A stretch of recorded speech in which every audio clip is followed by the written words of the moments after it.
प्राचीन काल की बात है। सांदीपनी ऋषि का आश्रम था, जहां अनेक बालक शिक्षा प्राप्त करते थे। उन्हीं में दो बालक थे। एक था कृष्ण, द्वारिका के राजकुमार, और दूसरा था सुदामा, एक गरीब ब्राह्मण का बेटा। आश्रम में पढ़ाई के समय कृष्ण और सुदामा की गहरी मित्रता हो गई। दोनों साथ पढ़ते, साथ खेलते और एक दूसरे की मदद करते। समय बीता, शिक्षा पूरी हुई और दोनों अलग अलग अपने जीवन में व्यस्त हो गए। कृष्ण बन गए द्वारिका के महाराज, अपार वैभव और सामर्थ्य के स्वामी। वहीं सुदामा अपने गांव लौटकर एक साधारण गृहस्थ जीवन जीने लगे। लेकिन उनका जीवन बेहद कठिन था। गरीबी इतनी थी कि कभी-कभी घर में अनाज का एक दाना भी नहीं बचता। सुदामा की पत्नी अपने पतिदेव को देख देखकर दुखी होती।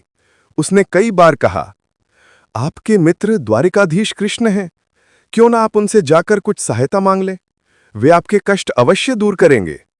लेकिन सुदामा का मन बड़ा निर्मल था। वे कहते, मित्रता का संबंध केवल स्वार्थ पर आधारित नहीं होना चाहिए। कृष्ण से मैं केवल भिक्षा मांगने नहीं जाऊंगा।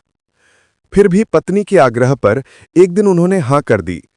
लेकिन समस्या ये थी कि मित्र से मिलने जाते समय कुछ भेंट ले जाना आवश्यक होता है। घर में देने लायक कुछ नहीं था।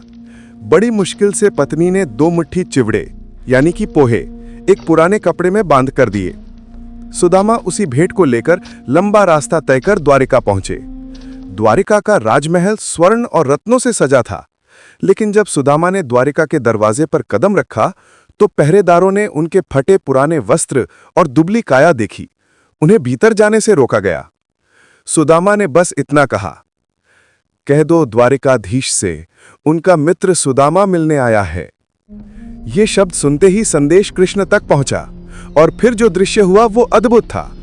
कृष्ण सिंहासन से दौड़ते हुए नीचे उतरे, नंगे पांव दरवाजे तक गए और अपने गरीब थके मांदे मित्र को गले से लगा लिया। आंसुओं से उनकी आंखें भर आईं। कृष्ण ने सुदामा को अपने महल में बड़े आदर से बैठाया, स्वयं उनके पैर धोए, उनके पैरों की धूल अपने मस्तक पर लगाई। रुक्मिणी जी स्वयं पंखा झल रही थीं। समस्त द्वारिका ये दृश्य देखकर चकित थी। महाराज, एक फटेहाल ब्राह्मण के लिए इतना सम्मान? पर कृष्ण ने सबको यही संदेश दिया कि मित्रता में ऊंच नीच, धन गरीबी का कोई अर्थ नहीं होता। कुछ देर बाद कृष्ण ने मुस्कुराकर पूछा, मित्र, मेरे लिए कुछ लाए हो? सुदामा संकोच से झिझक गए। उन्होंने अपनी थैली छुपाने की कोशिश की, पर कृष्ण तो सर्वज्ञानी थे। उन्होंने स्वयं वो गठरी खोल ली और बड़े प्रेम से वे चिवड़े खाने लगे। कृष्ण का वो प्रेम देखकर सुदामा की आंखों से आंसू बह निकले। उन्हें लगा कि इस छोटे से उपहार में भी कृष्ण ने सच्चा प्रेम खोज लिया। सुदामा वहां कई दिन रहे, लेकिन कभी भी अपनी गरीबी का दुख या सहायता मांगने की बात नहीं की। फिर वे लौटने लगे। रास्ते भर सोचते रहे, मैं तो कुछ मांग भी नहीं पाया, मेरी पत्नी को क्या उत्तर दूंगा। लेकिन जब वे अपने गांव पहुंचे तो आश्चर्यचकित रह गए। उनका टूटा फूटा घर अब एक भव्य महल में बदल चुका था। उनकी पत्नी सुंदर वस्त्रों और आभूषणों से सजी बाहर खड़ी थी। चारों ओर समृद्धि थी, नौकर चाकर थे, अनाज से भरे कोठार थे।